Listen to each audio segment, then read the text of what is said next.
हरि ओम तत्सत। हरि ओम तत्सत। हरि ओम तत्सत। श्री राधा कृष्णाभ्यां नमः। श्री राधा कृष्णाभ्यां नमः। श्री राधा कृष्णाभ्यां नमः। श्री गुरुभ्यो नमः। श्री गणेशाय नमः। श्री माता पृथिव्यायां नमः। मनोजवं मारुततुल्यवेगं जितेन्द्रियं बोधिमतां वरिष्ठं वात्मजं वानरयोतमुख्यं श्रीरामदूतं शरणं प्रपद्ये। श्रीरामदूतं शरणं प्रपद्ये। श्रीरामदूतं शरणं प्रपद्ये। इस प्रांगण में उपस्थित समस्त भक्तगण, माताओं, बहनों, सज्जनों, श्रीमद् भागवत महापुराण जैसी अमर कथा के रसिक श्रोतागण, मैं आप सबका हार्दिक स्वागत, वंदन, अभिनंदन करता हूँ। आज हम लोग जो है श्रीमद् भागवत के प्रथम खंड के द्वितीय स्कंध के अथ पंचमो अध्याय, पांचवा अध्याय के अंतर्गत सृष्टि वर्णन के विषय में चर्चा होगी। उस पर हम लोग थोड़ा प्रकाश डालेंगे। भगवान की कथा तो अनंत है, हरि अनंत हरि कथा अनंता, गावं सुने वेद सब संता। उनका न आदि है, मध्य है, अंत है। अपने अनुसार, अपने बुद्धि बल के अनुसार जिनको जो भी ज्ञान रहा वो कहे हैं। नारद जी ने पूछा, देव देव नमस्ते अस्तु भूत भावन पूर्वज तद विजानीहि यज्ञानमात्मत्व निर्दर्शनम। नारद जी पूछा, पिताजी ब्रह्मा जी से, आप केवल मेरे ही नहीं सबके पिता, समस्त देवताओं से श्रेष्ठ एवं सृष्टि करता है। आपको मेरा प्रणाम है। आप मुझे यह ज्ञान दीजिए जिससे आप तत्व का साक्षात्कार हो। पिताजी, संसार का क्या लक्षण है? इसमें बहुत सारा प्रश्न किया गया है। हाँ, इसमें समझो प्रश्न ही प्रश्न है। नारद जी ने ब्रह्मा जी से पहला प्रश्न किया, इस संसार का क्या लक्षण है। दूसरा प्रश्न किए, आधार क्या है। तीसरा, इसका निर्माण किसने किया। चौथा, इसका प्रलय किस में होता है। पांचवा, यह किसके अधीन है। छठवां, वास्तव में यह है क्या वस्तु। सातवां, आप इसका तत्व पूछे बताइए।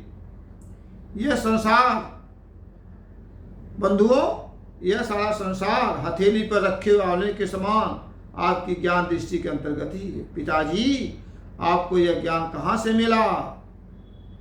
पिताजी कह रहे हैं, जैसे आप अपने हाथ में आंवला रख लो, वैसे ये संसार हथेली पर रखे आंवले के समान है। ये ज्ञान आपको कहाँ से मिला। आप किसके आधार पर ठहरे हुए हैं। आपका स्वामी कौन है और आपका स्वरूप क्या है। आप अकेले ही अपने माया से पंचभूतों के द्वारा प्राणियों की सृष्टि कर लेते हैं। कितना अद्भुत है। जैसे मकड़ी अनायासे अपने मुंह से जाला निकाल कर उसमें खेलती है, वैसे आप अपनी शक्ति के आश्रय जीवों को अपने में उत्पन्न करते हैं और फिर आपस में कोई विकार नहीं होता। जगत में नाम रूप और गुणों से जो कुछ जाना जाता है उसमें मैं ऐसी कोई सत असत उत्तम मध्यम या अधम वस्तु नहीं देखता जो आपके सिवा और किसी से उत्पन्न हुई हो। ये सारा प्रश्न जो है करते, पिताजी आप सर्वज्ञ हैं, सर्वेश्वर हैं, सर्वेश्वर हैं। जो कुछ मैं पूछ रहा हूँ वो सब आप कृपा करके बताइए। ये बहुत सारे प्रश्न यहाँ उपस्थित भक्तगण, नारद जी ने ब्रह्मा जी से पूछा था। तो ब्रह्मा जी ने कहा कि क्या कहे। ब्रह्मा जी का कहना यह है कि उन भगवान वासुदेव की मैं वंदना करता हूँ और ध्यान भी करता हूँ जिनकी दुर्जय माया से मोहित होकर लोग मुझे जगत गुरु कहते हैं। वह माया तो उनके आंखों के समान ठहरती नहीं, झेप कर दूर भाग जाती है। माने कहने का उनका भाव था, ये जो कुछ सारे प्रश्न किए हो नारद, इसका मात्र उत्तर है कि भगवान श्री कृष्ण के चरणों में अचल भक्ति हो जाए जिसकी, पर संसार के अज्ञानी जन वहीं से मोहित होते हैं। मोहित होने का एक, यह मैं हूँ और यह मेरा है। यह मैं हूँ और यह मेरा, यह मैं हूँ यह मेरा है, इस प्रकार बकते रहते हैं। एक संत कहते हैं, यहाँ क्या तुम मैं और मेरा करता है, यहाँ कुछ नहीं है तेरा, यहाँ तेरा कुछ नहीं है, यह सब भाड़े का मकान है, ये शरीर भी तेरा नहीं।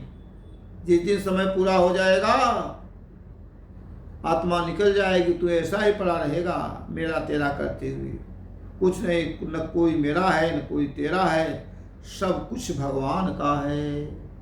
इस समस्त मैंने तो यह अनुभव किया, इस संसार में जड़ चेतन से लेकर के नित्य अनित्य जो भी वस्तुएं भी कुछ दिख रही हैं या नहीं भी दिख रही हैं, वो सब भगवान की हैं। ऐसा भाव बना लो, यह मैं हूँ, यह मेरा है। यह भाव जब तक बना रहेगा तब तक तुम और मैं या कोई भी हो भगवान को प्राप्त नहीं कर सकता। भगवान को प्राप्त करना है तो मैं और मेरापन का भाव हटाना होगा। हाँ, क्योंकि यही तो माया है, यही तो मोह में बात कर रखी हुई है, मैं और मेरा। यही दो अंगुल हैं। माँ यशोदा जी भगवान को बांधने के लिए चली, मूसल से बांधी तो 2 अंगुर रस्सी कम पड़ती थी। तो 2 अंगुर का आध्यात्मिक विवेचन क्या है भक्तों, माताओं, सज्जनों? 2 अंगुर रस्सी जो पड़ गई कम, तो एक अंगुर रस्सी का है कि मैं हूँ और दूसरा मेरा। मैं और मेरा का जब तक भान रहेगा तब तक भगवान पास रहने पर भी आप भगवान की माया को नहीं जान पाओगे। यह जो सृष्टि है वैकारिक तेजस और तामस से बनी है। वैकारिक का संबंध ज्ञान शक्ति से होता है, तेजस का संबंध क्रिया शक्ति से होता है, तामस का संबंध द्रव्य शक्ति प्रधान से होता है। जब पंच महाभूतों के कारण रूप तामस अहंकार में विकार हुआ तब उससे आकाश की उत्पत्ति हुई। आकाश की तन्मात्रा और गुण शब्द हैं, इस शब्द के द्वारा ही दृष्टा और दृश्य का बोध होता है। जब आकाश में विकार हुआ तब उससे वायु की उत्पत्ति हुई, उसका गुण स्पर्श है। अपने कारण का गुण आ जाने पर यह शब्द वाला भी है। इंद्रियों में स्फूर्ति, शरीर में जीवन शक्ति, ओज और बल इसी के रूप में है। तेज के विकास से जल की उत्पत्ति हुई। जल का गुण है रस, कारण तत्वों के गुण शब्द, स्पर्श और रूप भी इसमें है। जल के विकास से पृथ्वी की उत्पत्ति हुई, इसका गुण है गंध, कारण से गुण कार्य में आते हैं। न्याय से शब्द, स्पर्श, रूप और रस, ये चारों गुण भी इसमें विद्यमान रहते हैं। सुखदेव जी कहते हैं कि राजन, सर्वप्रथम जो है वह ब्रह्मांड रूप अंडा, एक अंडा आया जो 1 सहस्त्र वर्ष तक निर्जीव रूप से जल में रहा। सागर में एक अंडे के रूप में प्राणी आया, फिर काल, कर्म और स्वभाव को स्वीकार करने में भगवान उसे जीवित किया। अंडे को फोड़कर उसमें से वही विराट पुरुष निकला, जिसकी जंघा, चरण, भुजाएं, नेत्र, मुख और शीर्ष सहस्त्रों संख्याएं हैं। विद्वान पुरुष उपासना के लिए उसी के अंगों में समस्त लोक और उससे रहने वाली वस्तुओं की कल्पना करते हैं। उनके कमर के नीचे के अंगों में 7 पाताल रहते हैं। उनके पेड़ों के ऊपर अंगों में 7 स्वर्ग कल्पना की जाती है। ब्राह्मण विराट पुरुष का मुख है, भुजाएं क्षत्रिय हैं, जांघों से वैश्य और पैरों शुद्ध उत्पन्न हुए। पैरों से लेकर कट पर्यंत 7 पाताल और भूलोक कल्पना की गई। नाभि में भूलोक की, हृदय में स्वर्गलोक की, स्वर्गलोक के और परमात्मा के पक्षस्थल में महलोक कल्पना की गई। उनके गले में जनलोक, दोनों स्तनों में तपलोक और मस्तक में ब्रह्मा का नित्य निवास स्थान सत्यलोक है। उस विराट पुरुष की कमर में अतल, जांघों में वितल, घुटनों में पवित्र सुतलोक और जंघाओं में तलातल की कल्पना की गई है। एड़ी के ऊपर की गांठों में महातल, पंजे और एड़ियों में रसातल, तलुओं में पाताल समझना चाहिए। इस प्रकार विराट पुरुष सर्वलोकमय है, यह भगवान का विराट रूप है। इस कहने का भाव है भगवान के विराट रूप में समस्त कुछ, पाताल से लेकर स्वर्गलोक तक सब कुछ समाहित है। विराट भगवान के अंगों में इस प्रकार भी लोकों की कल्पना की जाती है।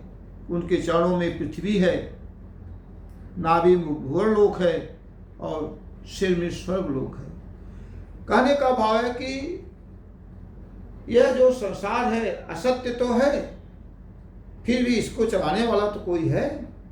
जैसे मैं कहता हूँ फैन चल रहा है, लाइट जल रही है और तारों के माध्यम से आता है, तारों में इलेक्ट्रॉन के माध्यम से आता है। प्रभाव तो दिख रहा है लेकिन इलेक्ट्रॉन नहीं दिख रहा है। और तारों में जो लाइट आ रही कहाँ से आ रही है? पावर हाउस से आ रही है। नल में जो पानी आ रहा है कहाँ से आ रहा है? वाटर हाउस से आ रहा है। इसलिए हमारे शरीर जो चेतना है इसको चेतित करने वाला तो कोई है, वह परम शक्ति है। जय जय जय श्री राधे। वृंदावन बिहारी लाल सरकार की जय। राधा रानी महारानी की जय।